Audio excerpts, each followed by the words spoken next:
Hi,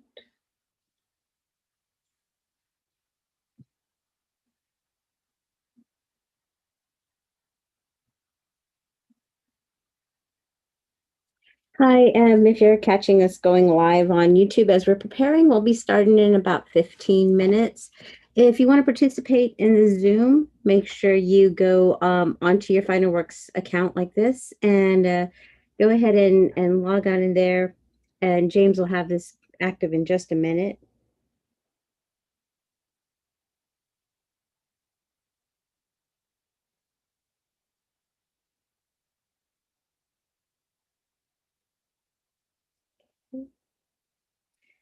Going live on YouTube. Just checking. Yes, and we have audio there, so that's great. No, you're going to be able to hear us there. We'll be using the live chat feature on YouTube for questions if you're not a FinerWorks member. Getting James on there. Hey, James. Hey. I'm just putting us over onto our YouTube right now. So I was about to send you that link. Yeah, it's gonna needed that.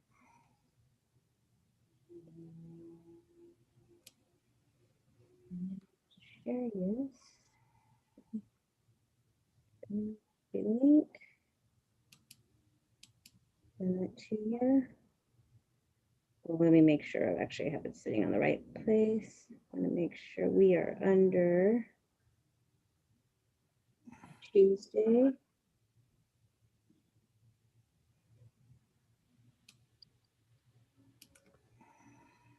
Okay, there we go. Send this to you right now.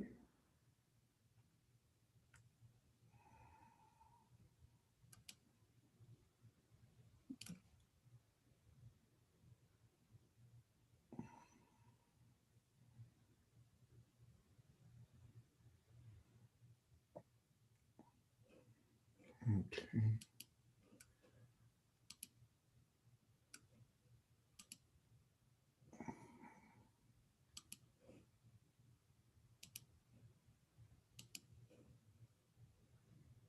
Okay, you sent it?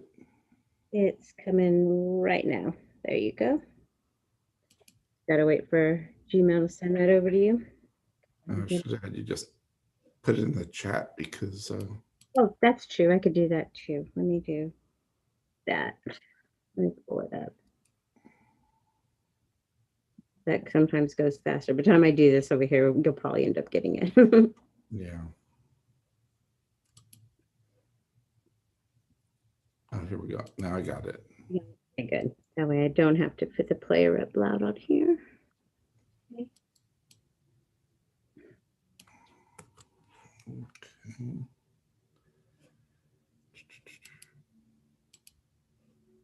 All right.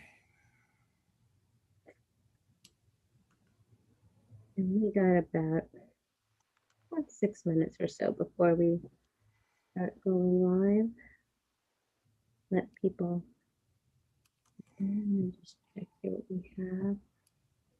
So we'll see how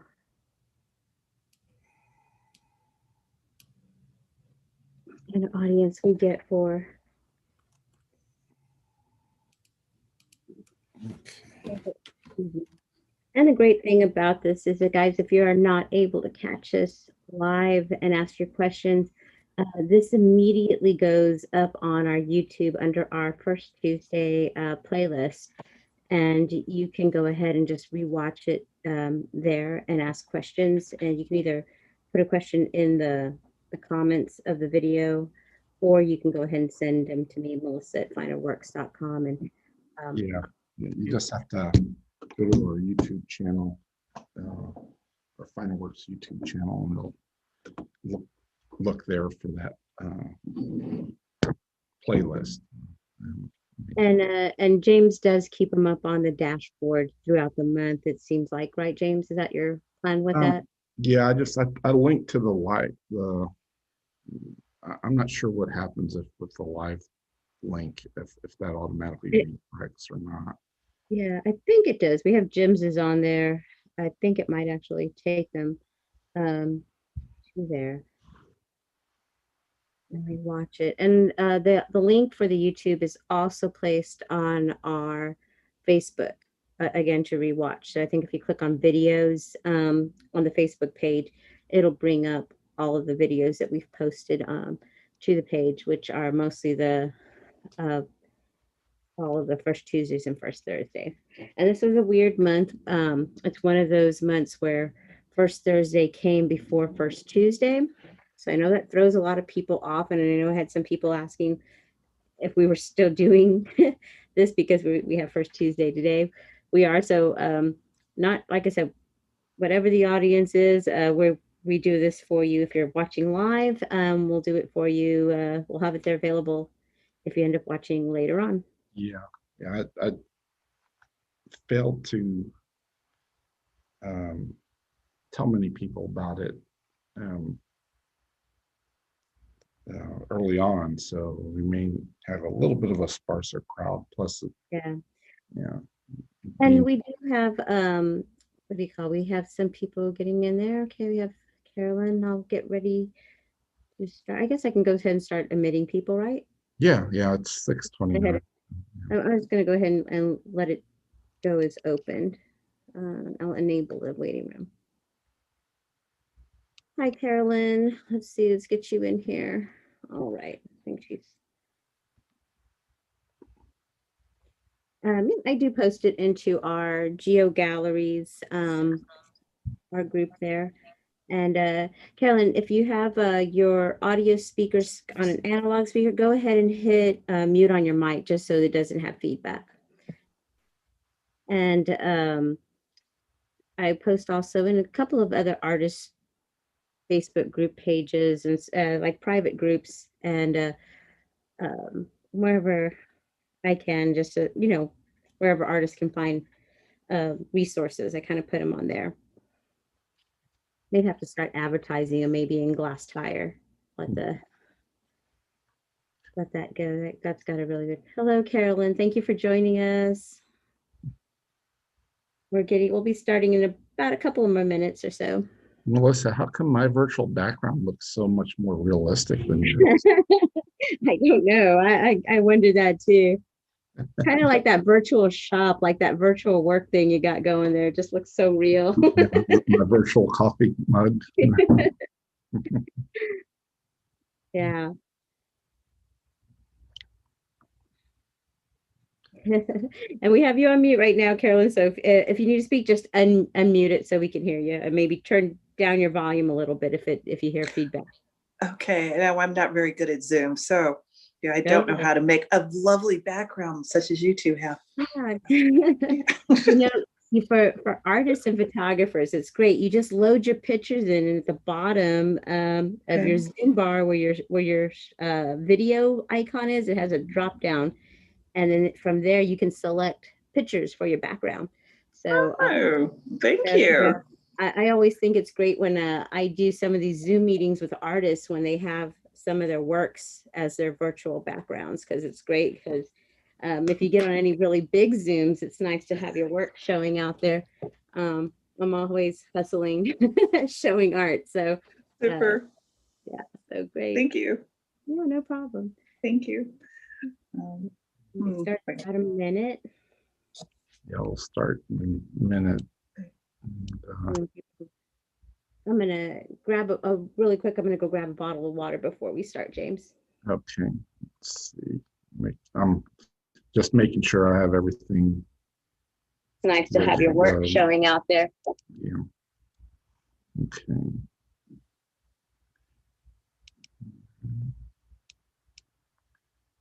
And participants.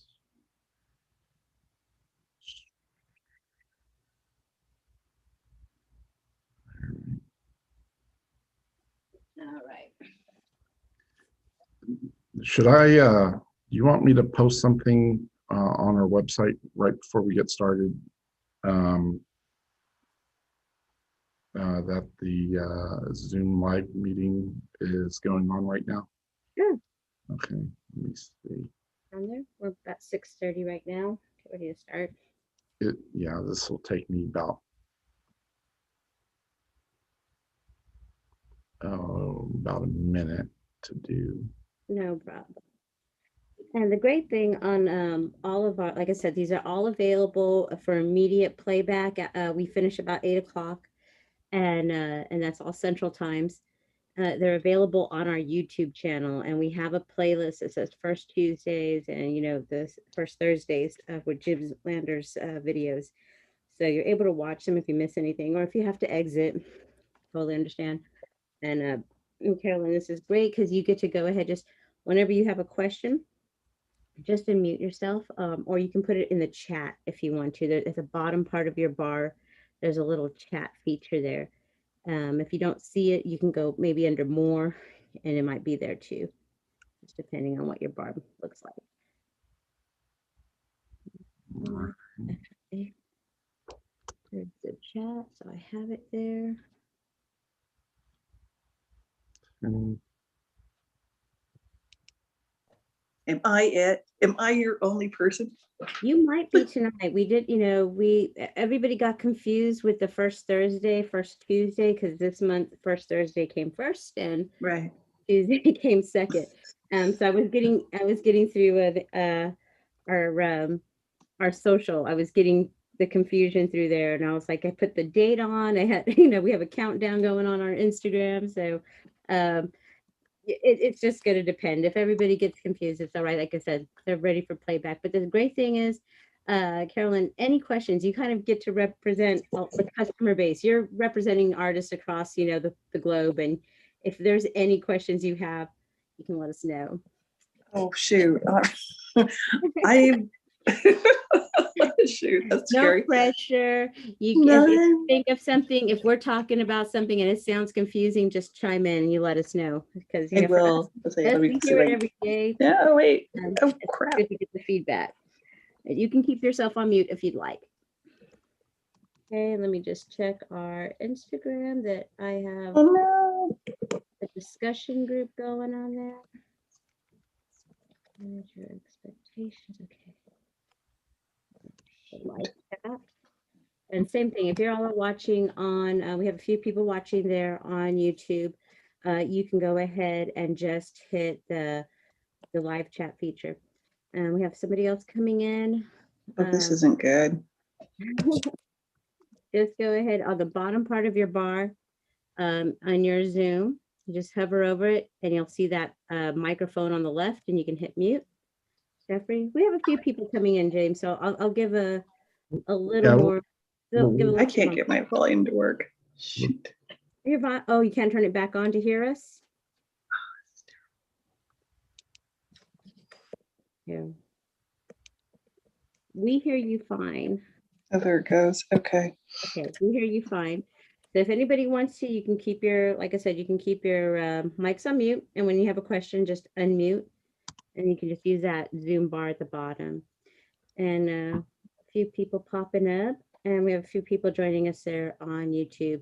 And again, if you're on YouTube, just click on the live chat feature there. Any questions you have, just pop them in there. Okay. I can switch over just so I have the graphic bigger. And just have that on there. Okay. Just have it a bit bigger there. I'm gonna go in a second. All right. Jeffrey, welcome. Again, if you have any questions, just go ahead and hit your unmute. I think Jeffrey, right now your mic is open. You can also use the chat feature if you have any questions. If you just don't want to have your audio. Okay. Great. All right. Okay, looks like we got everybody kind of situated on their settings, and we have a few more people joining us on YouTube. All right. Well, today we decided to go over something.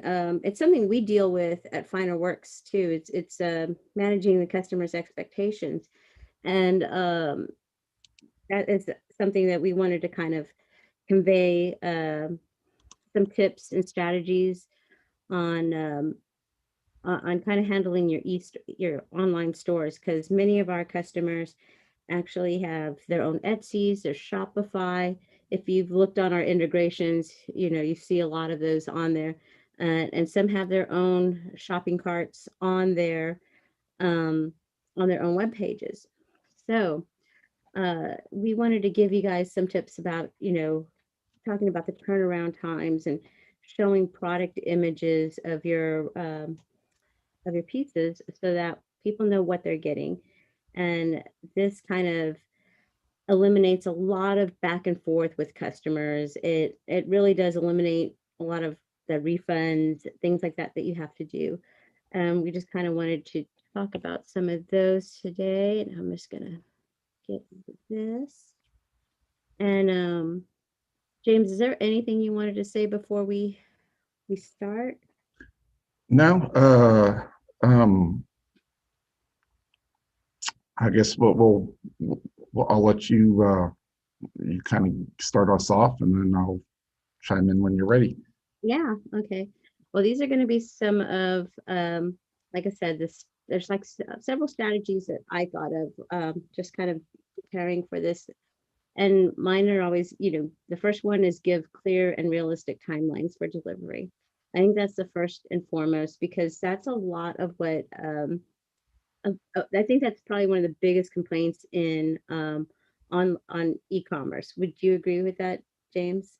Yeah. So one of the things that uh, a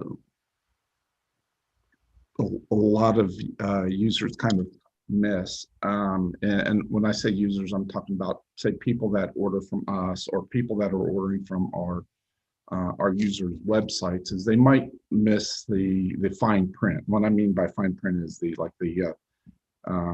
details in regards to, say, the turnaround time for the product, or the shipping, the transit time for shipping. And I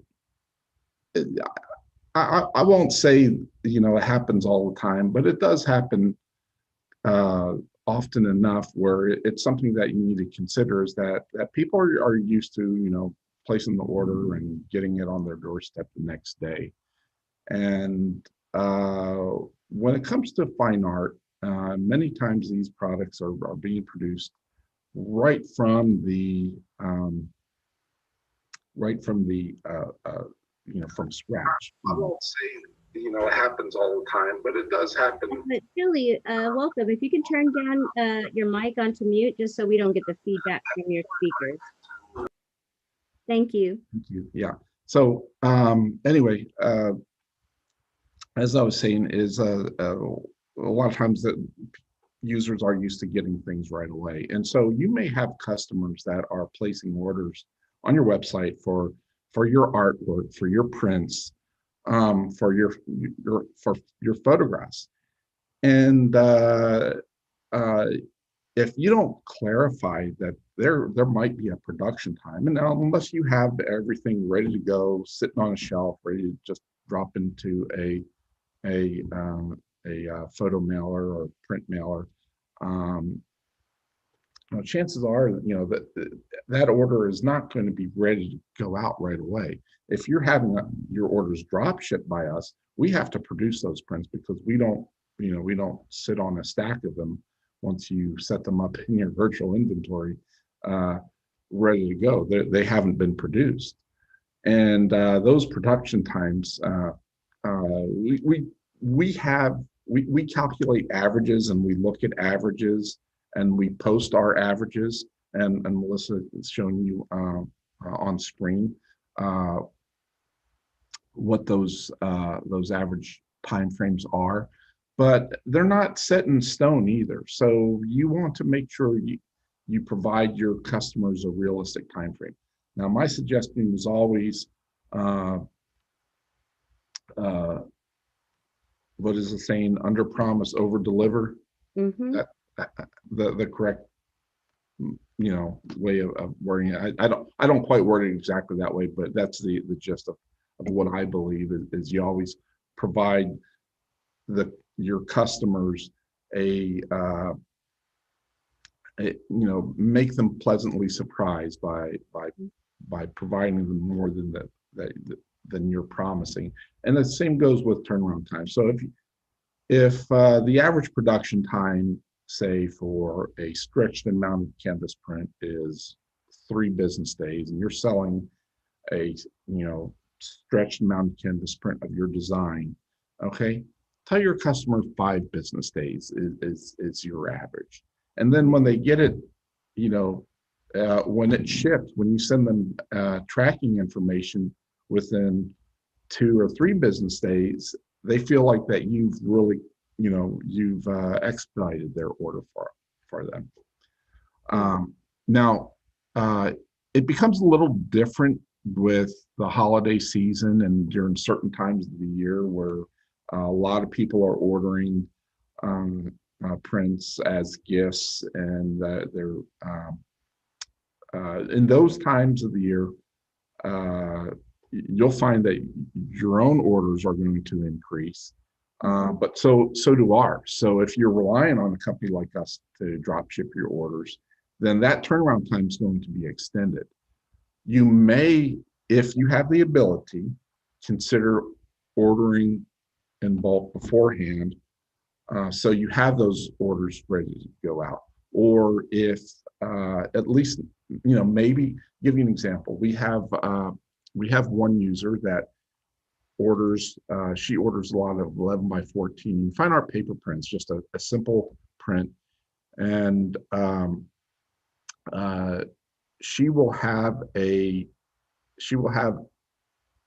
maybe a dozen to a half dozen to a dozen of these 11 by 14s, and I guess the size does vary a little bit, I think, but most of them are 11 by 14s. But she'll have a stack of them ready to go. So if she'll contact us and she'll say, "Hey, what's your turnaround time right now? Are y'all experiencing a heavy workload? Because I want to get these prints out, as quick as possible." If it looks like our turnaround time at Final Works, if we're running a little bit behind, she'll try to process some of those orders herself. She'll ship out some of those ones that she has waiting in her inventory herself. And this decreases the turnaround time in her customers' eyes and improves her, the service that she's providing her customers. So she's not relying strictly on a third party's turnaround. Another thing you want to consider during those what we call our holiday rush season, and this is primarily the weeks leading up to Christmas, Mother's Day, sometimes Easter is not so much, more Mother's Day. Maybe Valentine's Day. We get a Valentine's Day, but there. it's really Mother's Day, Christmas and Mother's Day, which are probably the 2 biggest ones.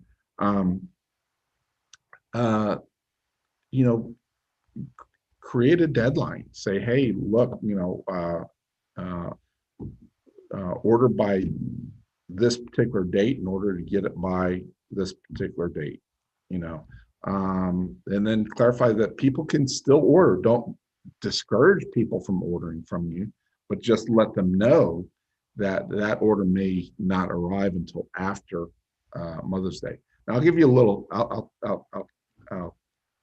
tell everyone a little secret, is a lot of times what we do, even though we're running behind, if we're running behind on orders, we will expedite the shipping.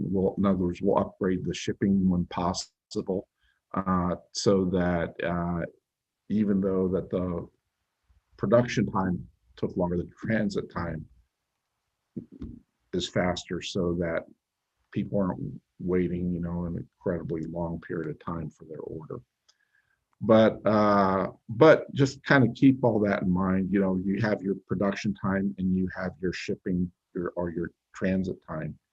Now, those can vary. If you're just doing an economy level shipping, providing that to your customer or having us ship it at an economy level, depend upon where they're located in the U.S. versus uh, is going to It's going to make vary. a difference as far as the transit time. Now, one of the good things about being based in San Antonio, Texas, is we're kind of centrally located. So pretty much, except with a few exceptions, most, even at economy level shipping, is most states doesn't take more than 3 or 4 days. If we're shipping a first class package or UPS ground, I think UPS ground, the average transit time is 2 days in the US for us. Now, many states, it's like, our many areas, it's uh, 1 to 2 days. Uh,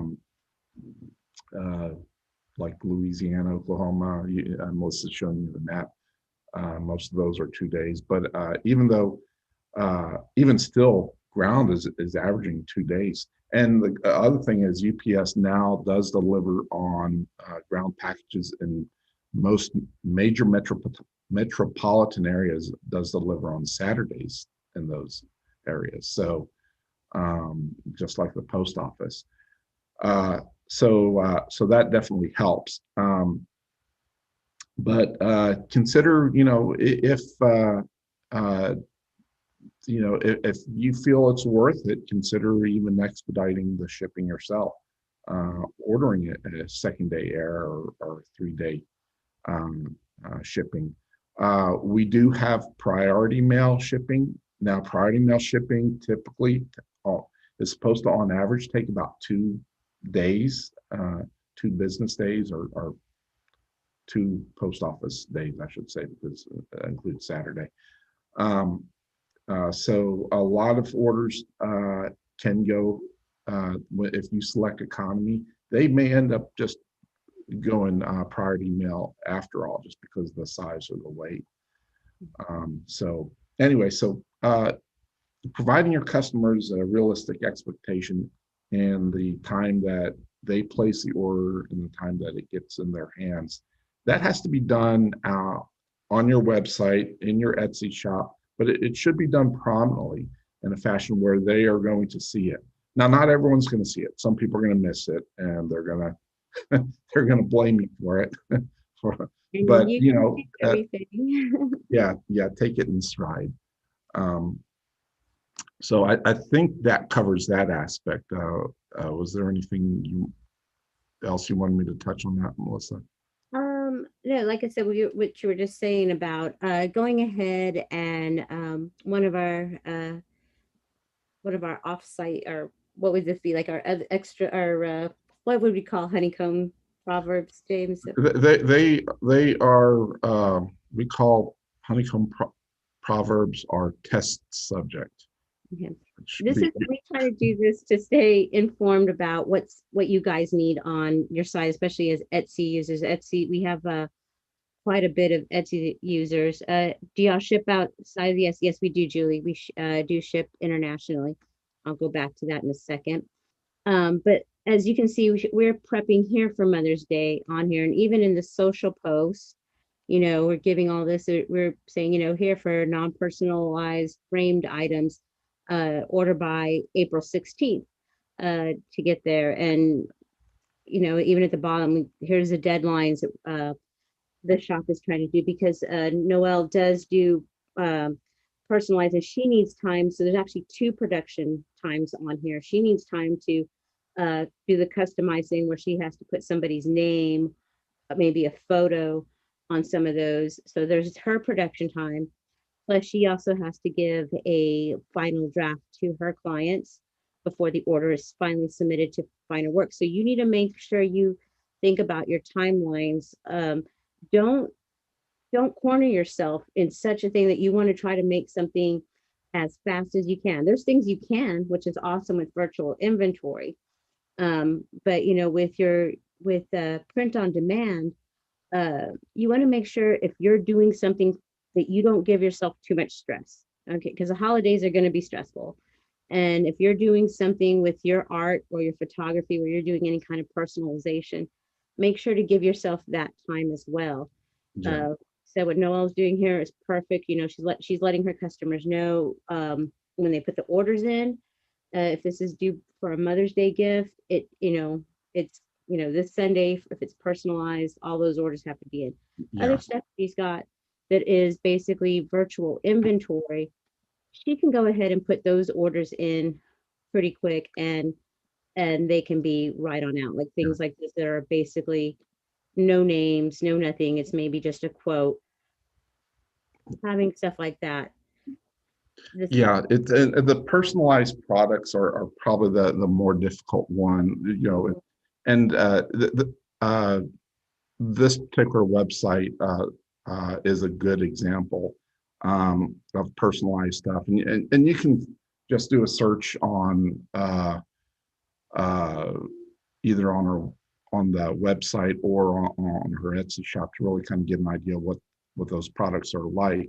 But Mhm. essentially, the customer and a lot of our sellers do this. They do commission. These are basically commissioned art projects, um, and there is that production time for you as the artist if you're doing something like this, but then there is also the production time to make the physical product, because it's a digital process initially, where there's this design phase, and many of our artists do this. We have caricature artists, we have um, uh, Designers. many artists doing what Noelle does, are similar to what Noelle does. Mhm.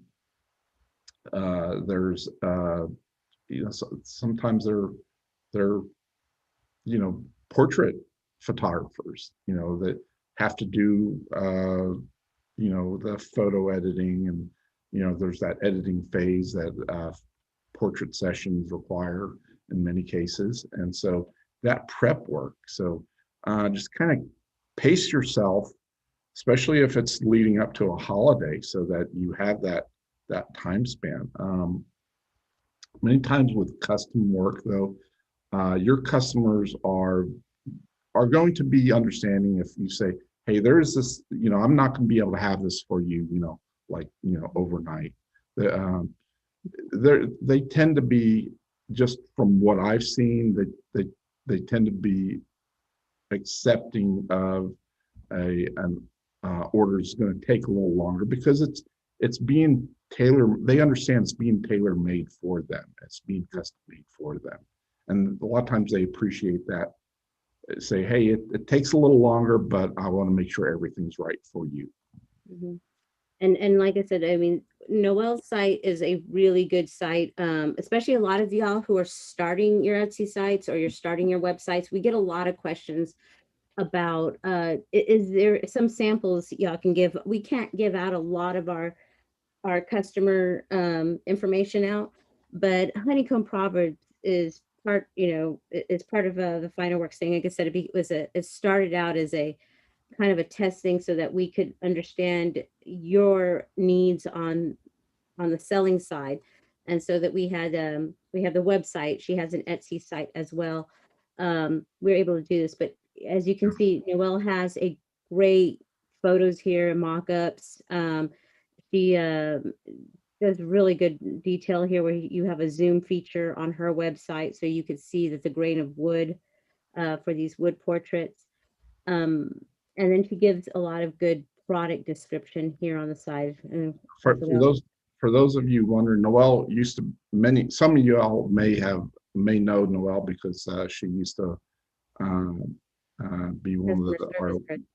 lead customer service reps.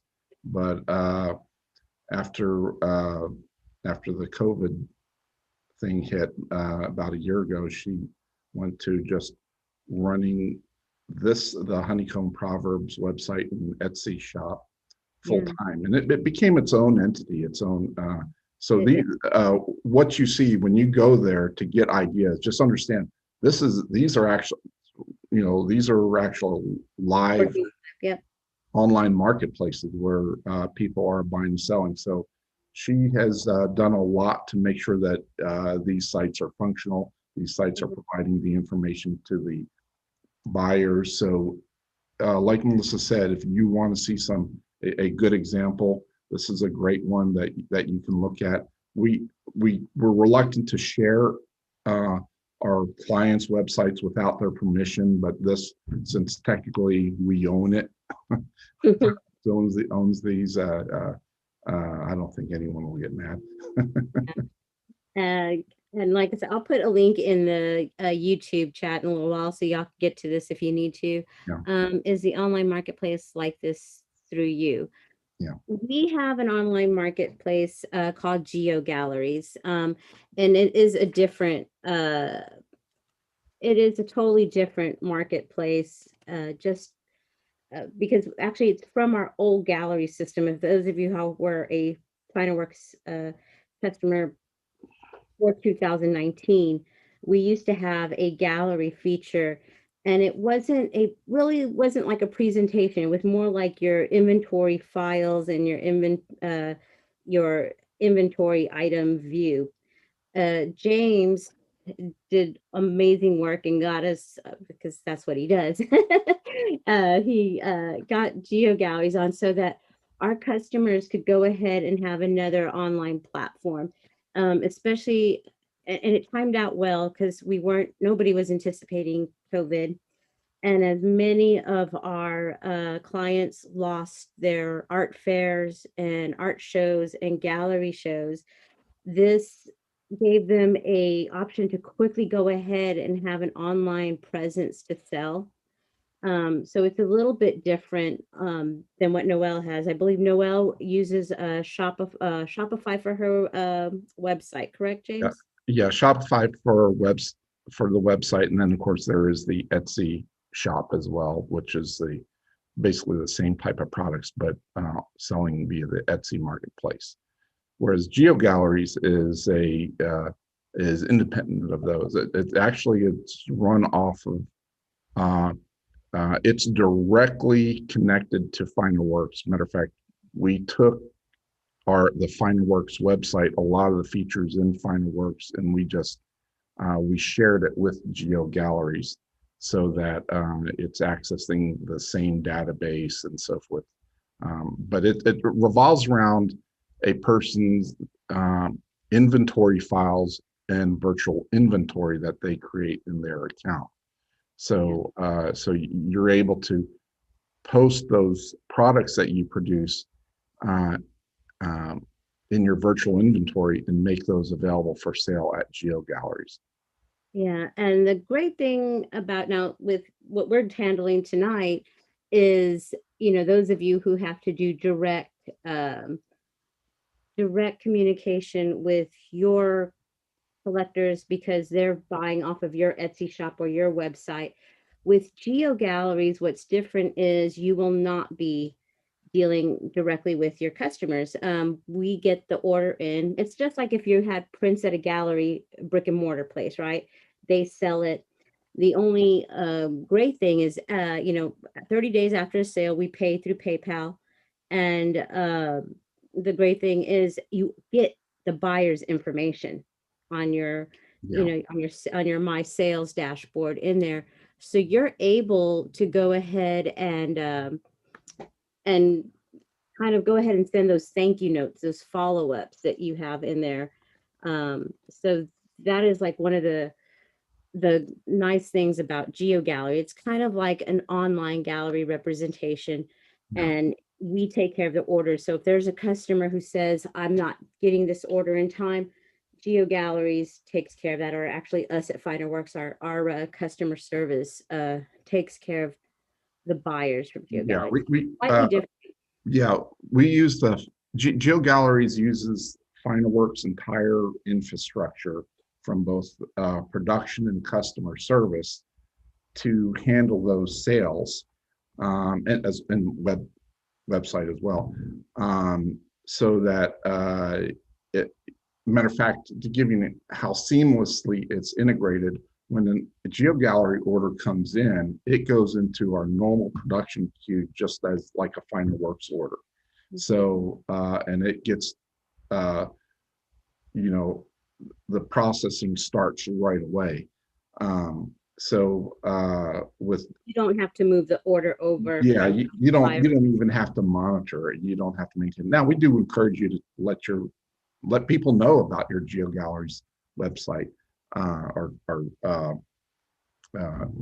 your location within GeoGalleries. Let them know, but it doesn't require, other than making sure that you get some, taking the effort to post your products. It doesn't require a whole lot on your end.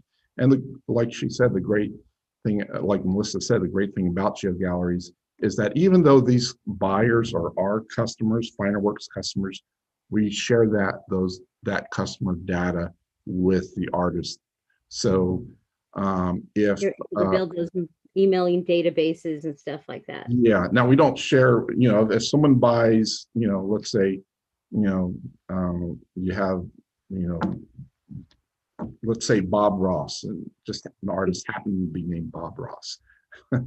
And another artist named, what's another, Robert Yeah. Tatum. Okay, got Tatum. And someone goes and buys art from Robert Tatum, and also in that same order buys art from Bob Ross.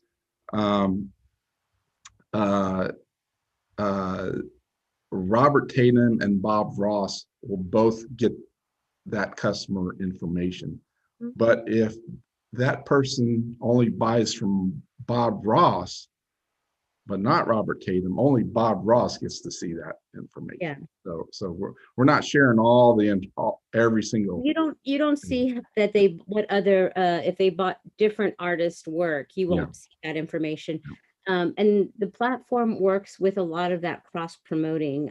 As you can see here, when you go to the front, there's several artists that are right up on the front, and every time you refresh that page, the tiles will change out. So this is basically like a randomized tile showing here of images. So everybody has equal representation on there. But like I said, as James was saying, you could go on here and buy this product. And once you add it to your cart, you could come back and you'll be back at the front, and you might decide to buy another piece of work from another artist, which I did the other day. Cause when refunds come in, I like to buy myself art. So I think I bought myself a bunch of mugs and pillows and stuff, cause I like to show the Geo Gallery artist stuff off, and I give them out as presence because I try to support our gallery artists as well. But so all of those different artists all got my information as a buyer. And they're able to build the list on there. What's great about that, you get the city information because you had to ship it. For artists that I'm assisting, I encourage them, hey, make that list. You have a city. If you're going to go ahead and be in Houston, you can grab all your Houston buyers and send them a note that you're going to be at the Bayou City Art Festival. It's just Now, great. yeah. Yeah. Now you may wonder, what does this have to do with setting your customers' expectations? Well, I'll tell you, and that is, you don't have to set your customers' expectations. We do. So Mhm. it takes that burden off of you. So we just wanted to let people know that option is available. Yeah. We had Uh, it as a question, so it kind of got the tangent train going there. But that's kind of the difference between our online platform and others. That one's directly with us. But like I said, we want to, all of the ones where you have to directly deal with their customers. We wanted to provide these tips, and for those of you who've been with us for a while, especially if you were with us during that nice ice storm, um, or snowmageddon here in Texas. James was really, I think James Rupel, everybody was meeting daily to find out production times, what our carriers were doing, and we were putting up a special uh, blurb at the top so that we could convey to you guys that, hey, we are snowed in, and we can't get to, our carriers can't get to us, and they can't get things out. Um, and Julie, I'll answer your Geo Galleries question in 1 second. Maybe towards a little bit towards the end, I'll cover some more Geo Galleries. Um, but we got on, and James had it up on our website. And a lot, if you come up here to our website at the top right here, that green thing, James has a lot of that. When you know production is running slow, or we have something happening. If you go into our frames section, if something is out of stock, James keeps that pretty up to date on to let you guys know, hey, those are out of stock. And you may want to check if you have inventory where you're doing framing. Every once in a while, just go and check if your moldings are not Yeah. not Yeah. available. One of the things uh,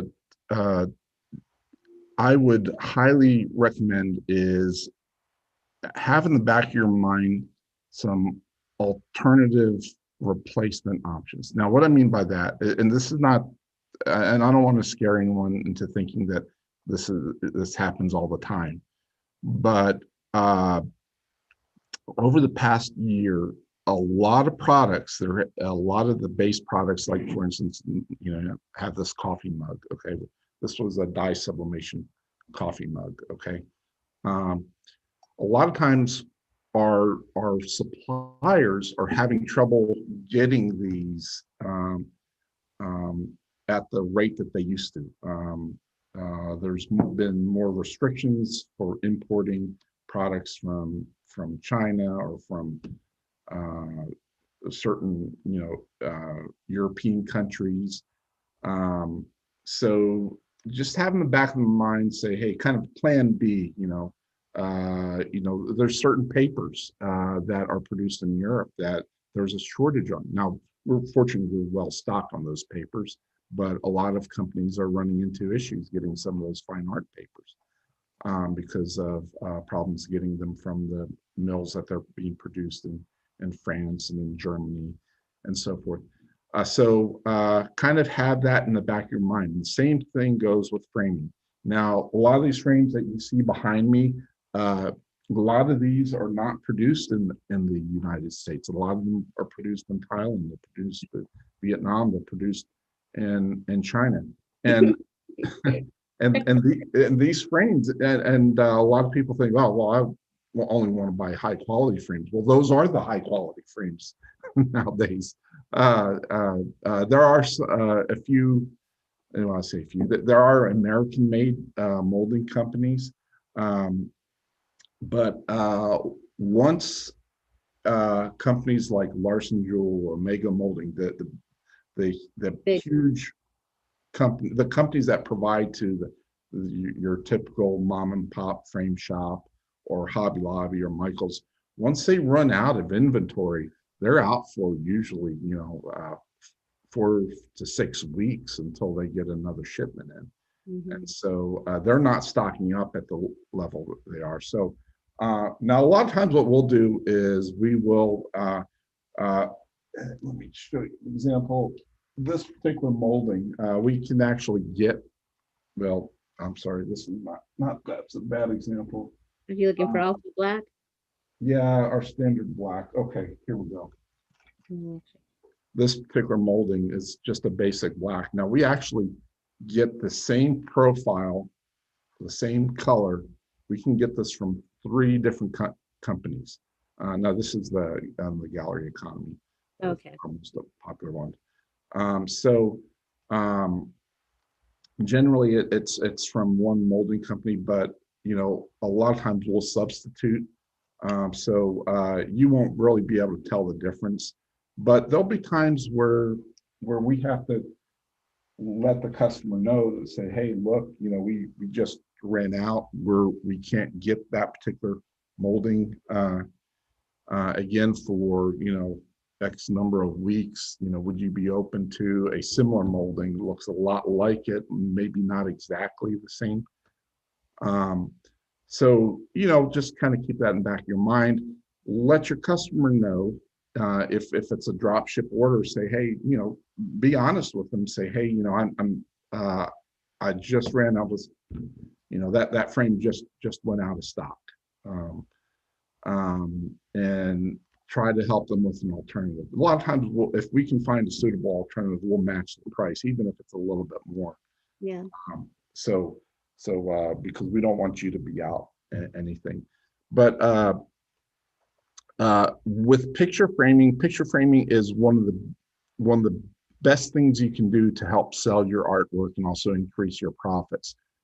But with picture framing, there is also it does complicate the process. Yeah. It increases the turnaround time. And this, we're just being frank with everyone. We want people to know the truth. Like I said, it increases the turnaround time because it takes longer to produce that order. Um, so just kind of keep that in mind when you are offering your frank prints, that even you're offering a higher end product, okay, but with that higher end product comes a lot more work to make sure that it gets safely to your customer. So, And and and again, please, we do try to keep you informed on those moldings, whether they're in stock or uh, James is pretty on it. yeah, We get a note. our framing department actually does it, not me personally, but uh, Brian Wells, who many of y'all probably have talked to at some point, back when he used to be our office manager. He's now our production manager. He oversees our frame inventory, so he's constantly updating. He every day he's in communication with our molding suppliers, with what's in stock, what's out of stock. Um, so we ever since we started doing that, the instances or the issues of running out of molding have decreased considerably. I think at most we have maybe now, out of several hundred picture frame orders that we're working on at any one time, maybe 5% of them are on hold because we're waiting for some sort of molding. Yeah. And like and it's just the same thing you're going to convey to any of your customers when you're talking about things being out. Same thing that you hear from us is pretty much the same thing, and in the same time frame, you probably should go ahead and get to your customers. Let me go into my notes so I can just see what our next topic is right there. Did you want to talk about setting a return policy? That's a good thing on there. Do you want me? I guess I I, have a honeycomb has a thing on there too. yeah, I was going to say I'll go ahead and start it off, and you can chime in with anything else you think we need to cover with it. Okay. But the first rule of thumb with any return policy is it should be written clearly and concisely, and not overly long. Do not make it long. Do not make it wordy. Uh, you want it to be straight, direct, and to the point.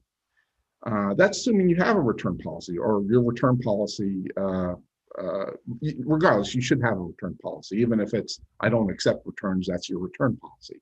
But it should be clear and straight to the point. Now, this is more, not so much setting your customer expectations, but more to create, good vibes with your customers, or create the safety net, sense of safety with their customers, that when they're purchasing, they don't, they're less likely to, or they're not going to be reluctant to place that order. Is try to actually have a fair return policy. Now, you might want to charge like a restocking fee, or something equivalent, or a processing fee, but try to make it sound not too one-sided in your favor, but actually make it, give your customer a sense that you want them to be happy. You want to encourage, not discourage sales. So if you have a very restrictive return policy, and I accept returns for anything but this, and you go down the list, and you have, by time, for almost nothing is eligible for a return, then you're going to lose a lot of potential sales.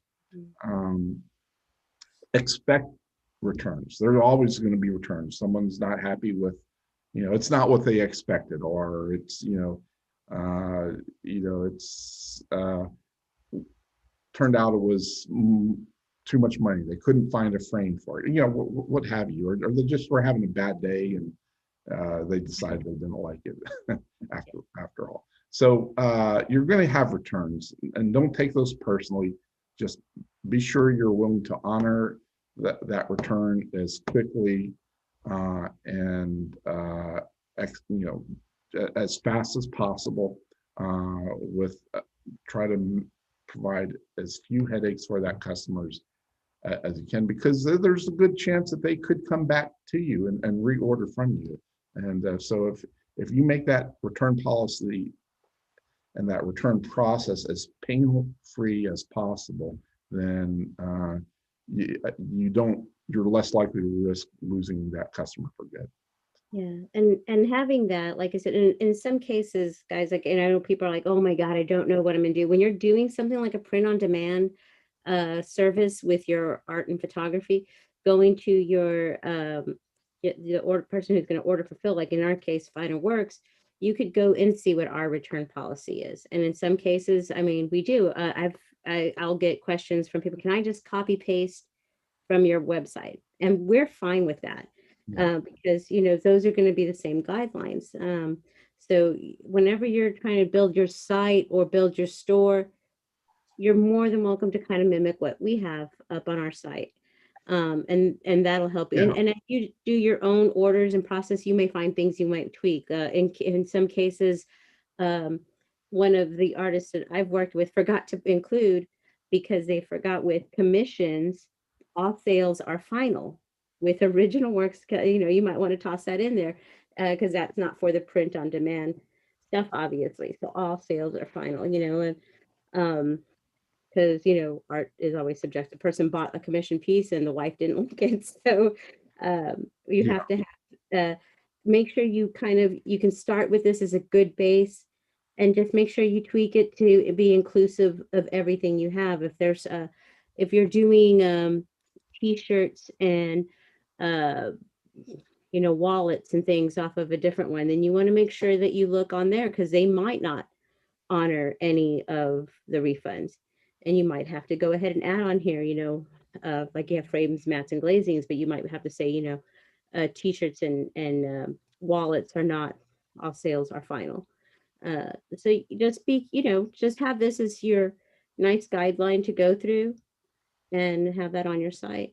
Yeah. Now, you mentioned Noel's site, the Honeycomb Proverbs site that has a policy. If you're doing like custom designs like she does a lot of, then it's going to be hard if someone wants to return that item, because you've invested a lot of time and effort. And yeah, I mean, it's sometimes hard not to take that personal. But you have to swallow your pride. You have to swallow your ego. You have to say, okay, you know what? That is the cost of doing business. There's always going to be a percentage. No, it's not too often. Okay, granted. Okay, you'll find if you're selling on Etsy or you're selling at Shopify, your returns are going to be quite small, or a very small percentage of your orders. But factor that in. Don't look at that. Let's say you don't know what the percentage is going to be right off the bat, but let's say it's 1%. Let's say it's 2%. Okay, increase your price, your average price by 2% to help offset that. And just understand that that's going to happen on occasion. That's part of running a business where you're selling online. Now, but don't take it personal. And then the other thing you want to do is you if it's a situation where it's going to be a very expensive order, you may want to have some caveats. in your return policy. Say, hey, if it's a, say a $500 design, okay, you may want to say, hey, look, I want to go ahead and make sure that you've approved it before I send it off to production and so forth. So just kind of, play around with different ideas, look at what other people are doing, look at honeycomb products. You can go onto the Etsy uh, uh, website and you look at what some of the artists put in their return policies there as well to Yeah. get some ideas. But yeah, with custom designs or exclusive designs where it's a one of a kind. It's sometimes hard not to kind of take that personally, but just remember it's a business transaction and it's not a personal. Yeah, and some people have that pretty much down on like some of them take the design fee up front and it's non-refundable. Yeah, And that yeah, might stay on there. yeah. And only only 2 revisions because again, if you work with clients on graphic designs, you can go back and forth like a month and not still like anything a few I hundred. will, I will, I will say just not to get too far off the topic, but if you're doing text, make sure you require that they proofread the text. It's Yeah. amazing how often now it, it's not so There's much an issue for there's us because tattoos that prove that point. yeah, because we technically we own honeycombproverbs.com, so we're but it's amazing how often they will the customer will send us the text, or not us, they'll send it to Noelle because she does all the design work, and she'll copy and paste that text, make it look nice, but she'll say, hey, read this, look at this, make sure it's I'm not the exact. proofreader. Yeah, that's something Yeah, else to put yeah. in there. The and site and does not they'll do the and proofreading. they'll approve it, and then they'll come back after they get it and say, you know what, that word, that name's misspelled or what have you. And so you, it doesn't again because she's very uh, uh, she's very attentive to making sure that they approve that proof and that they've read that proof. It doesn't happen too often, so I would advise to do the same if you're dealing with text, because text can always become get you in trouble. I've seen it with people ordering wedding invitations from us, and we had a situation where they were some wedding invitations that we printed on our card, one of our card stock, and the customer, which was a designer, needed it rushed out, and so we rushed it out. But she did not check the name, and she ended up that she had the wrong names. I guess she was using a template. It got to her customer in time for the wedding, but or that she needed to get them out for this wedding or what have you, whatever that deadline was. But when the customer got it, the names were wrong. So yeah. So Yep, and what, of course, it wasn't our fault because we just received the we just file, print but it. um, she wasn't diligent in making sure that her customer saw, Yeah. reviewed it, I guess. So anything like, as James is saying, those little things you might want to have stated in your return policy there. I think the other thing that I had on the strategy thing was our images. And we have Dylan, Cody joining us, I think. Dylan, if you'll just go ahead and mute your mic so that way we don't get feedback from your speaker. Thank you. Um, I think the other thing, and like I said, that Noelle also has done a great job, like you said, is the pictures on here. And there's a couple ways to do that. When you're creating your inventory, let me see if I have that already. Nope. I think I typed over it. Um, you can create your own inventory and you get the items here. Let's get into. Now, can I go into some detail before you go Go into ahead. them? From a generic or more broader sense, in relation to e-commerce, the importance of when it comes to setting your customers' expectations, the importance of pictures. Okay, and Melissa will go into some detail on how you can create some pictures to show people. But I want people to understand something about pictures and the web. One is that colors and tones do appear different on people's screens, depending upon what Calibration. screen they're using. Okay, so if you ever try to shop for paint online, don't. But one of the things Home Depot or Lowe's will say, these colors may appear differently on your screen, and that's because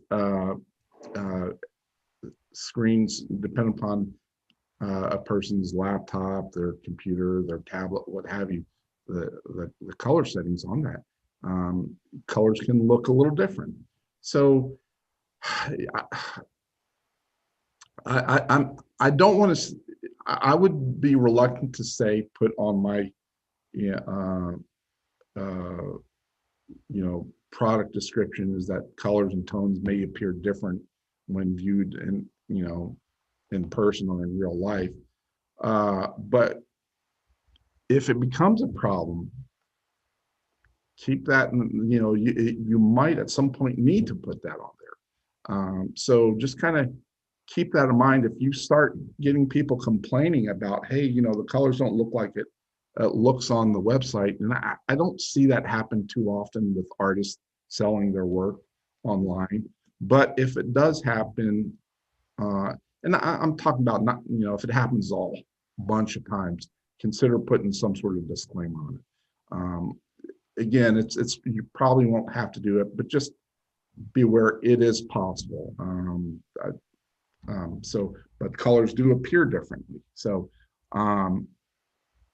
and if you're trying to match colors of a artwork on your screen with the actual print, chances are it's not going to look exactly the same on your potential buyer's screen. So try not to get too hung up on that either, because their screen may display colors a little bit differently. Enhance the value of what you are providing that customer. Now, the way you enhance the value is you do it with a very clear and concise description, but don't be afraid to make it a long description. Now, I normally tell people when it comes to online sales, wordy is not good, because people skim through web pages, or they skim through, if they're on their phone, they're not reading every single word. Okay, and that's fine. You don't want to design a very wordy site, but when it comes to them looking at that individual product, provide a lot of details if you can about that product. I'm not talking about the background story behind, what inspired you to create that painting or take that picture. I'm talking about, the type of paper it's on. Go into detail about the paper, the size, the style. Make it clear that size is based upon either the sheet size or the actual print size. Sheet size being the actual final, width and height of that print or that canvas. So in that situation, wordy can be good because you're being very descriptive of the product. And those words help create value, okay? So, and you want to set an expectation of value with your buyers. The photos that you provide. Now, Melissa's going to go into some details on creating mock-ups or how to get mock-ups, but just keep in mind, these are kind of basic. Yeah. If you really want good mock-ups or good photos, you may have to invest in some stock imagery. Yes. Or you may have to invest in, if you don't have the capability yourself, find a photographer to help you with good product photography, because the photos help sell and create value for that product. And I'll let Melissa go into more detail on that. Yeah. One way, like I said, this is the very, to me, this is not like the best ideal image you'll get, but you do get to go into your inventory and you get to take a look on here. Let's go to modify item, and that'll take you back into the post here. And you could right click and get that image. Now this is at 72 DPI, I believe, right, James? When these No, it's not at 72. It's I think the maximum, the width or maximum height is 800 pixels. So it's not it's originally was meant to just generate a thumbnail, but it's now a little bit bigger. But yeah, it's going to be either 800 pixels wide or 800 pixels tall. That's if you create them now. Some of the older virtual inventory images are probably smaller. Yeah. The thing is, you do have your files on your site, and sometimes what it is better is to take a look at the inventory item that you've created, and either one go ahead and kind of make the mock-up and stuff, and you can go to some I'm trying to think a good way to grab like for instance a frame on there and show a frame mock-up. I've just kind of created my own black little bars and stuff when I've done some photos. Yeah, the frame mock-up that we have are not. They're not going to be high res, basically. Yeah, so they will give like, and you don't want to give quite a. You don't want people to think the image is fuzzy.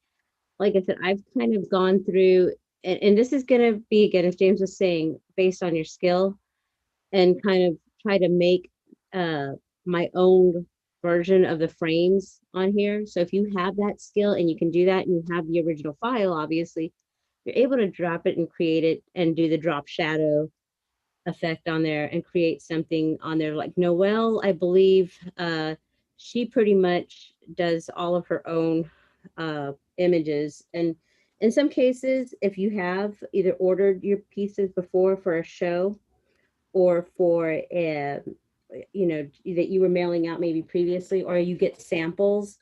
Um, for me, for instance, I order a whole bunch of these and I shoot them here in a little light box, or I just get the little LED lights and put like white paper around and do that to capture so that I can show the detail in here as now, well if I'm going to show a frame detail.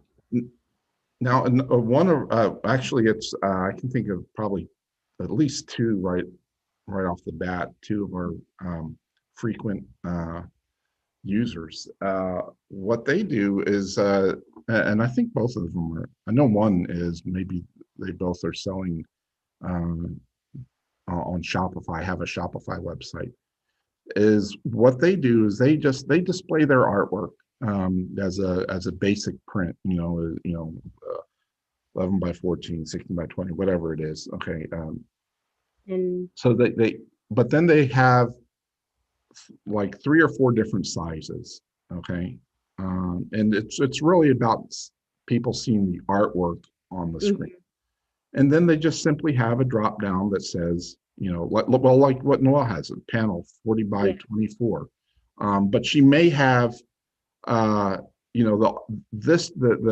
what the product that people are seeing is strictly and then you can go in and you can see details of what these different options are, but the main image for that product is just the artwork.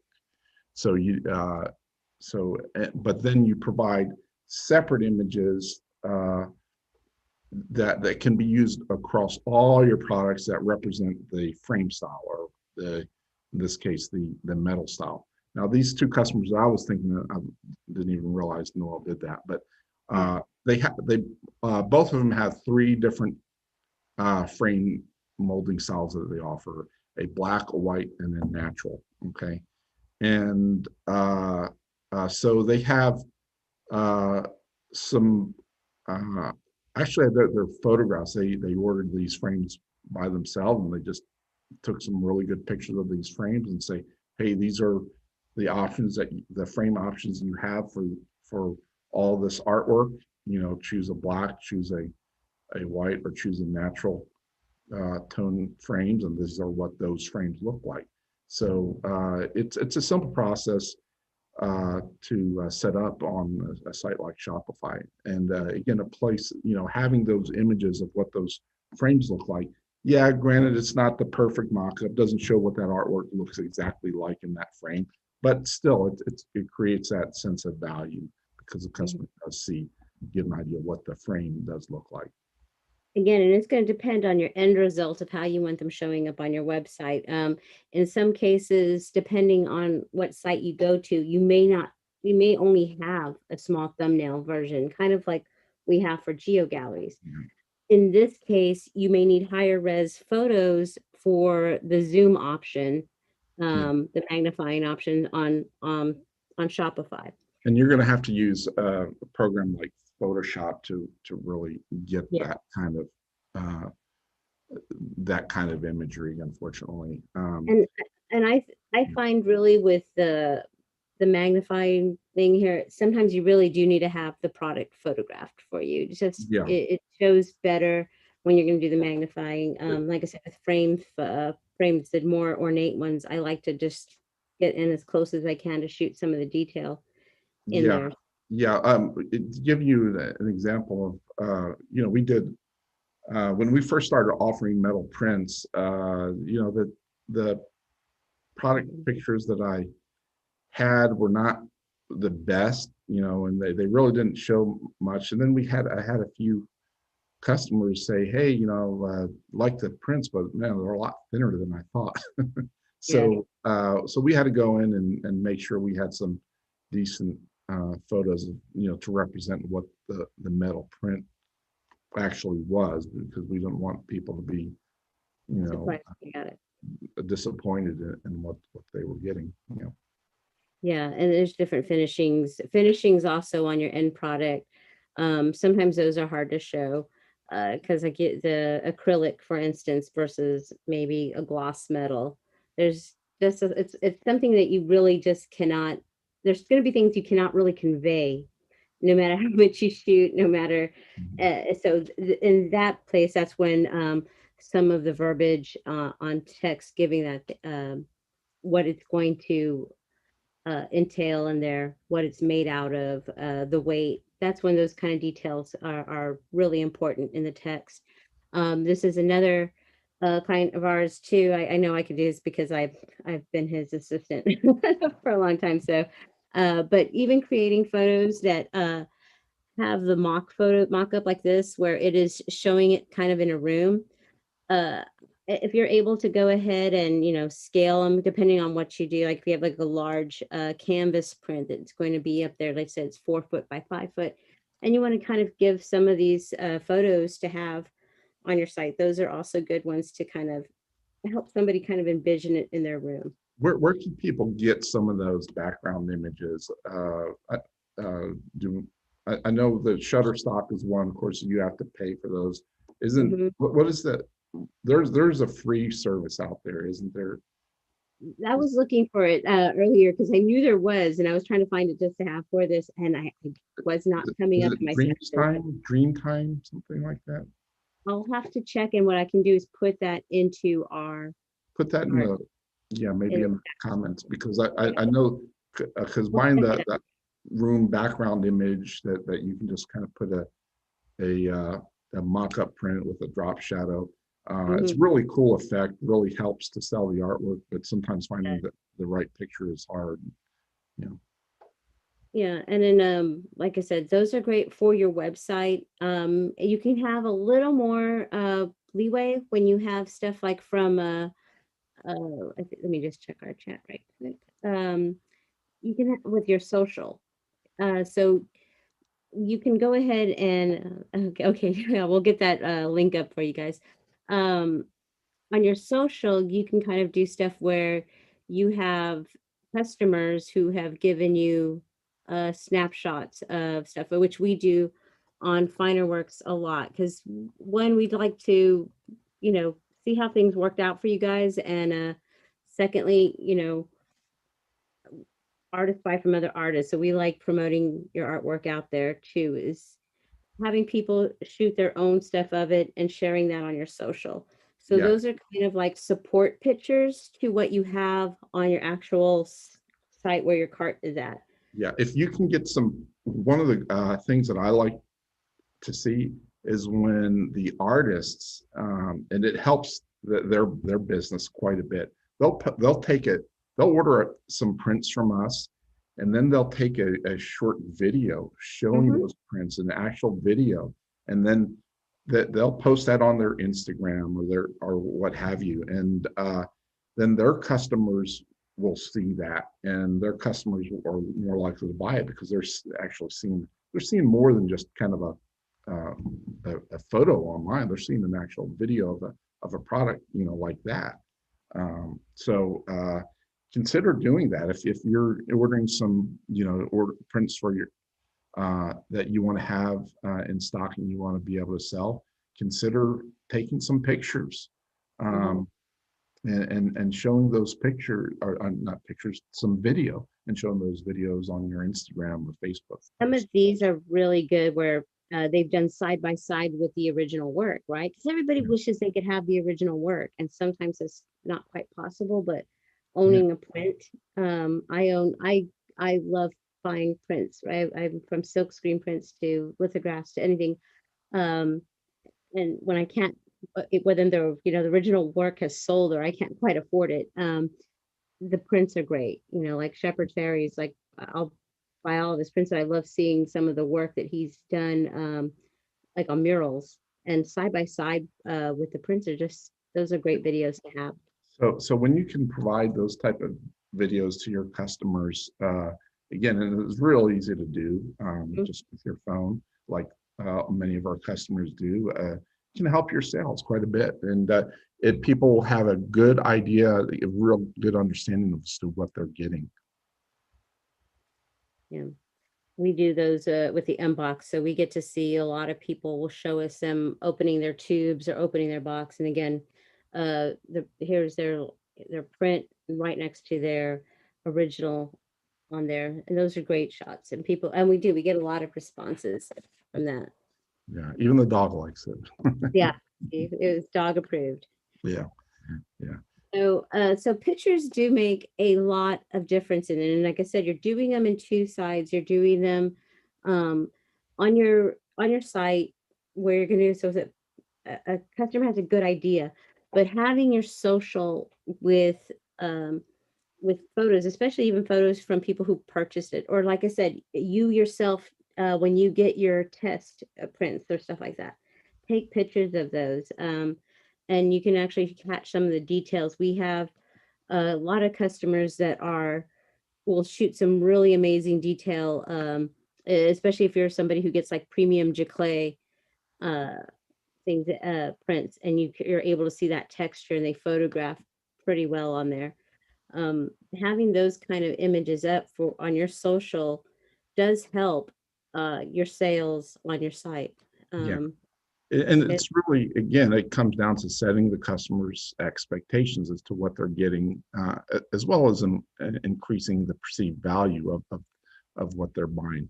When yeah, they need to see, they need to, they can't really touch and feel it because it's online, but you want to at least plant that thought in their mind that this is what it would feel like, this is what it would uh, you know, look like, and so forth. And you can do that very effectively with video and good quality photos. and like I said, our molding, for instance. Now, were you the one who shot all of the 360 photos, James? Yeah, unfortunately, it's a But you did like customer. it's Yeah, very time consuming, but yeah. like I said, for us, it's been a great option on It, our website. it was meant. I was meant to only do a few moldings and then have someone else do the rest. But I kind of got caught up in it. So, but eventually we'll have the rest of the moldings done. But Yeah. we have, The ornate ones are usually the ones you want to see the most of and the detail. But we try our like I said, in before we had the 360 version, there have been frame posts that I've done on here that again, just getting really close to the detail on it so that people could see. And those are the things, like I said, you want to have as kind of support photos on your social, just to help people kind of have an understanding. Here's a good one from a customer, and pictures that we take a lot are the deckled edge. So people understand that deckled edge. So having something like that on your social, um, is just a really good support picture if you have it, if it's something that you sell on your site. Because decal edge is not something, torn edge. You might do it as that description, torn edges on there. It may not be something that people quite comprehend.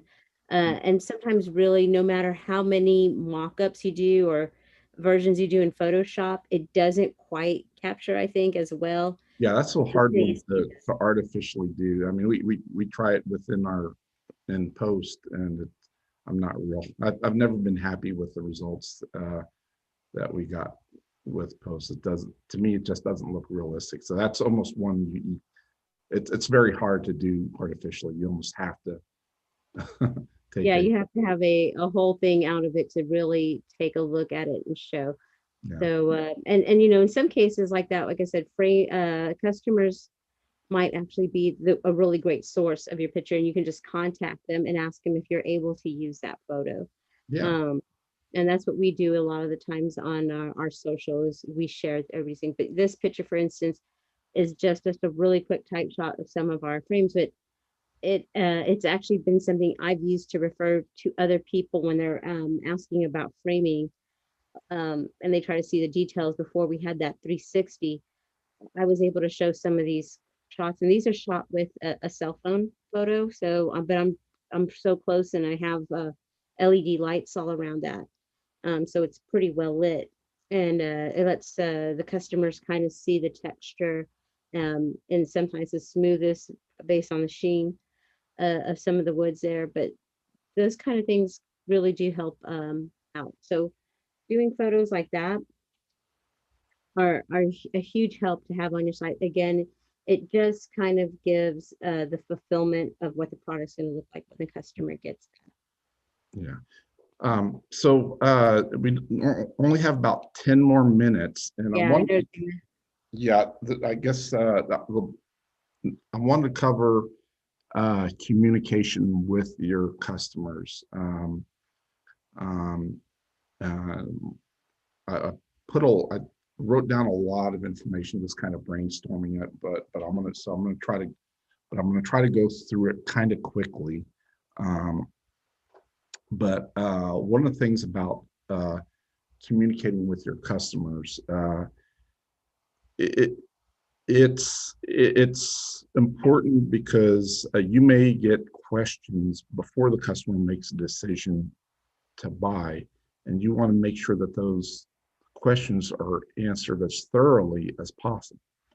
So how to communicate with your customers? Well, what we're talking primarily online, so email is likely going to be the format, or it might be via like a Facebook Messenger, or Instagram has like a messaging service, doesn't it, as well, Melissa? Yes, we Yeah. have like they both So have their messengers so attached. so we'll say social media or email are likely going to be the formats it's going to take. Um, my first, and these are going to be a series of tips, is what I'm going to provide you as far as communicating with your customer. And some of them may seem like common sense, um, but I think it's important to cover this anyway, because there might be some information that you hadn't thought about. First of all, when it comes to email and electronic messages, the sooner you respond, the better. Ideally within 24 hours or the next business day at the latest. Okay. Now with social media, it's a lot easier to respond, right away, because a lot of those messages pop up on your phone. They may pop up, even emails may pop up in your phone, the notification that says that you have a message. If you can respond, if they email you or message you at 10 o'clock at night and you're not doing anything at 10 o'clock at night, respond back then. Again, the sooner the better. Now, if your business is starting to kind of really kind of get going and you're having to hire staff to handle a lot of this, it might not be ideal to always answer those emails right away. You might not be able to. You might have too many to answer right away, but still try to hit that 24-hour point, or at least by the next business day, and let people know when they message you or when they email you that let them know to expect a response within that time frame. Okay. Can I interject something really quick there, James? Sure. With response to the emails, is remind people that now the way a lot of email things work, even social, a lot of things go to spam. Most companies like us, we do answer within 24 hours. We will get those. I haven't heard back. It's been days. And we usually tell them, go look in the spam. It's going to be, so even for you guys working anything with us, check the spam. Instagram and Facebook, remember, you do not own those platforms. So sometimes even Facebook and they own Instagram will decide that that person sending you, they're just going to go ahead and make them spam. And sometimes you might not get the message. Yeah. So you don't own that platform, and you may not get all of the messages there. So it's always good to have that really drive the traffic back to your official email or a contact form like us. Yeah, a contact form is best, but once it's almost once if you find that the emails coming in through your contact form go into your spam, then good news is usually email programs, once you convince them that emails from your own website aren't spam, they'll stop doing that. And that's basically just a matter of taking those messages out of spam and responding to them. And then usually subsequent messages coming from your website won't be considered spam. But again, like Melissa said, sometimes your response to the customer might be spam, might be perceived as spam by that customer's email client. Yeah. So email's kind of, it's never been the perfect communication format. So just kind of keep that in mind, but it's usually not a huge problem. Just every now and then you might run into some issues. Consider taking phone calls only if you have the means to have someone answer the phone, okay? Because many people won't leave messages, okay? Don't just have a phone number up there and all those calls go to voicemail. Now sometimes it can't be avoided. I feel kind of uncomfortable saying this, but we have people call us all the time, and a lot of times those calls do go to a recording because all our phone operators are busy. That's a different problem. I guess it's kind of a good problem to have, but if you can avoid that, if you're getting that kind of call line, you're in a good place, I think. But also because you are catering to a global market. Your 9 to 5 is not the other side of the world's 9 to 5. Yeah. So that's another reason, So it's good to have a Google number, maybe with a answering voicemail. But just you don't want to just be aware that not everyone will leave a message. Now, sometimes people leave a message and an email, which is great, because if for some reason you have trouble with the written communication, you might have a means of at least still getting a hold of them. Next thing I'm going to talk, but again, only accept calls if you're willing to answer the phone, or at minimum call them back. Otherwise, it's just, I think you might as well just use email. This is kind of a stickler for this. Now, I'll say this, okay? Finerworks believes that the customer is always right, okay? But the reality is, for you as a seller, you want to look at it this way. The customer is not always right, but don't make them feel wrong. Now, what that means is the whole concept of the customer is always right. It's a good concept. It's good for business because while you may, you know, things may not always go according to the way you'd like them when you have that policy, okay? In the long run, the customer is always right helps you because it builds that customer loyalty.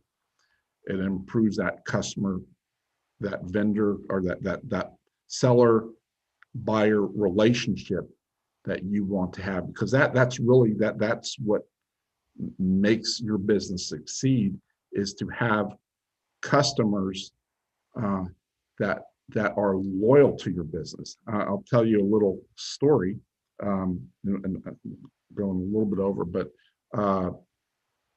that's about 10 years ago.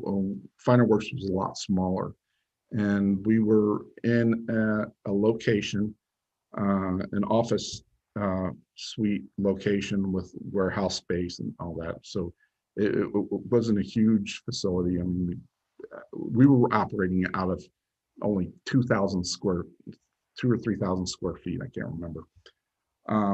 Couple suites down was a small online auto parts business that they specialize in certain type of automobile.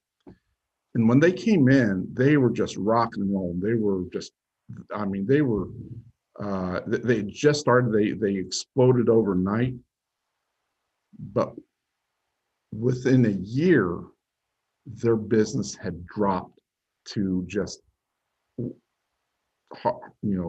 to a tenth of what they came in at. And the reason being is because of their customer relationship, the way they communicated with their customers. And they went from being a brand new company to a company with, if you did and I don't think they're even in business anymore, but I won't provide their names. But if you did a search online for their names, what popped up was not their website, but all the review sites and the negative reviews that they got. And they were all based upon how they spoke and how they treated their customers.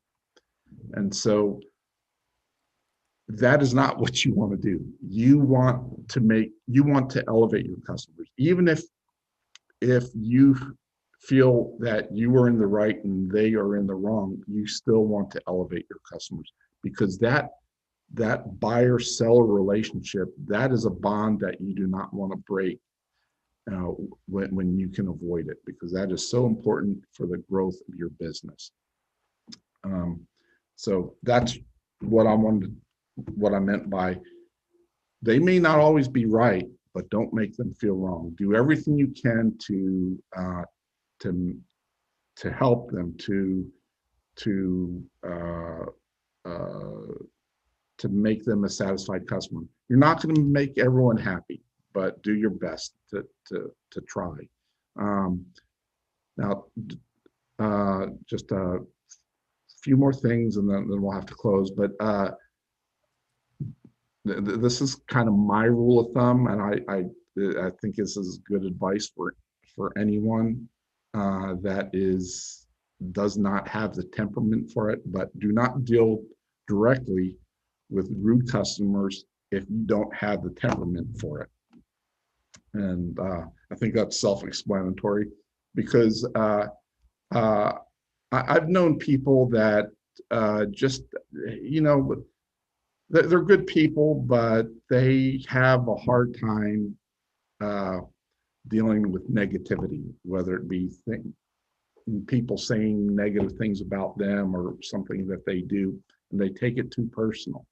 And if you're that type of person, it's not to say that that's, we all have our quirks, we all have our egos to it. And so sometimes, it's hard on some of us. And if you fit in that category or not, or at least I think most people do. But if you find yourself that it riles you up when you're dealing with a rude customer, find a way to, so you don't have to be put in that position, because it's very easy if you start to, if it becomes more of an emotional conversation, for you to say something wrong, which could destroy that, you know, business dealing with that customer, or future business dealings with that customer. Again, that buyer seller bond is so important, and you want to keep that bond tight. And so, uh, consider hiring someone to handle that aspect. If you're in a position where you can, And if and you not, might, yeah, and if not, I always say if you feel yourself getting kind of hot with a particular customer, is go ahead and excuse yourself and say, I need to either investigate or I need to check that out for you, but I will get back to you within 24 hours. yeah, Because you do. Sometimes you just need that cooling off period to do yeah, that because, like as James said, you cannot make everybody happy. yeah. Um, Now, be aware, some customers, and this goes back to the written part, will read into your emails or interpret things you write the wrong way. But it's our nature um, to project tones and inflections within words when we read them. Okay, so be conscientious of the words you use. Okay, because you don't want a person to think that you're being, oh, I don't know, that you're being sarcastic or cynical in your response. You might not be, but how you word things may make it appear like you are. So You may pre-write that stuff. yeah, yeah. So try to use positive words, or positive sounding annotations, interpretations on words, things that are going to be upbeat. Keep your emails upbeat at all times. Always say, hi, how are you doing? Or let me see if I can help you. I'm going to try to help you. If you start your conversation threads upbeat, there's less likely for them to interpret uh, things the wrong way further down the email chain. So always try to use those positive uh, those positive vibes within your communication with your customers. And then finally, um, uh, uh, if you're responding to a review, always thank them for taking the time to write the review, even if it's a negative review. Um, and if it's a negative review, always apologize. I'm sorry that this or that happened, and follow up with, I want to do everything I can to try to fix this for you. Okay. Now, avoid trying to carry on or to resolve it. If you can, try not to resolve it within that review thread, because a lot of times you'll see people can post reviews on Better Business Bureau website or Google or Facebook, and you can go back and forth with them. Okay, uh, it may be an effective means to resolve the conflict that you have with them, or with that, whatever the issue is, but you really don't want to air out your dirty laundry for other people to see if you can avoid it. Also, too, is the security thing. You want to tell them no, to keep your information private and to better assist you. Can I have you contact me via email so that I can search for your order? things along, like James says, to Yeah, keep it positive and to always show that you're doing something for them. yeah. Now and and sometimes that can't be avoided because they're going to only respond that way, and it's fine if that's what they choose. That, there's nothing much you can do about it. But one thing to consider is when you are talking to them, and again, this goes back to sounding positive. Try to sound nicer, because if you come across nicer, there's a good chance they're going to go back and read that review and they say, "Man, I sound like a total, you know, Jerk. yeah, jerk." That's a nice way of putting it. And so Mhm. they might delete that review. So again, you don't have that review showing up anymore. But at least if they don't, at least anyone that goes in and sees those, if they go and read those reviews and they see a negative review and they see that you've really, you know, come across as nice and pleasant and friendly, okay, that there's a good chance that they're going to dismiss that review as they're going to see it for what it is. They're just, you had an angry, unreasonable customer. So those are things that you can do. Some of it's, to better that customer, that relationship, that buyer-seller relationship. Um, the bottom line is when it comes to uh, setting your buyers and your customers' expectations, is always look for patterns and ways to improve. Okay. If you find that what you're doing is creating problems for you, look at ways to resolve it. Um, if, for instance, if there's a pattern people want to return items, try to find out why. If there's a pattern of people leaving bad reviews, find out why. Do what you can to resolve that, to get out of those negative things that might be happening. Um, if people are wanting to return products because uh, they're unhappy with a certain product or a certain type of product, consider maybe changing up that product, so that always just be conscientious of what's going on and how you can improve it. And so anyway, I'll get ready to. that's all I have. It's 8:10. We went a little bit long. Well, we started a little bit late to let people Yeah. get in. So, So and I think also just one last tip I would probably add with that, with e-commerce, there is a detachment of personality in there. Like people don't, take it, there's the lack of the intimate kind of conversations and talking with a real person is out. So I find that when I have to respond, especially with difficult emails or uh, bad reviews, is smile when you're doing it. I know yeah, it's kind of a psychological thing. If you can kind of keep smiling while you're doing something like that, it does help a lot, and you're able to convey a better positive tone with that. no, But with that, we hope these tips kind of help you guys, with especially a lot of y'all who are doing your e-commerce, especially during this weird COVID thing, which thankfully we're coming out of. And I think a lot of people who got forced onto online markets are going to find now that you're going to wonder how you ever operated your selling your art without having an online yeah. presence now. And don't think even with improvements in the COVID situation that online sales are going away. We're not seeing it. We're still seeing record numbers. Uh, what we're seeing now is a transition that has, I don't want to say fully happened, but it's become the norm now for people to shop for even artwork online. So what's happened is as things improve, people are going to go back to selling art in art shows and galleries, the traditional methods, which is great. We'd love to see that. But you people are now going to also be selling more online or continue to sell more online in After show addition sale, to those other methods. yes, So it's a good time for people selling their art and their photos right now. it really is. We'll have our next first Tuesday on Star Wars Day, May the 4th.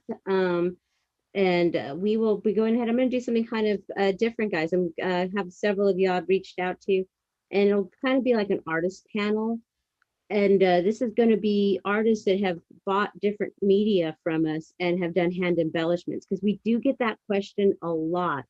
And, you know, it really is a kind of trial and error and test, but we're going to hopefully have a couple of panel of artists that can help you guys with some of the premium giclées, the canvas papers, and how they've been doing hand embellishment and how it's worked for them. So maybe you don't have to, you know, restart doing all of the testing again, and you can start from a nice educated base. So May the 4th, we really hope a lot of y'all can join, and you can ask your peers about some of the techniques and some of the media that they use on our media, and and see those techniques and see what they have to do to make sure it looks good. Do you So think we'll Melissa, do you think we could get someone live here in our lobby actually demonstrating, doing sure some do. live demonstrations? I sure do. And actually, I think I will be at location on that one because Okay. Yeah, I've gotten my vaccine. So yeah, good, good, yeah.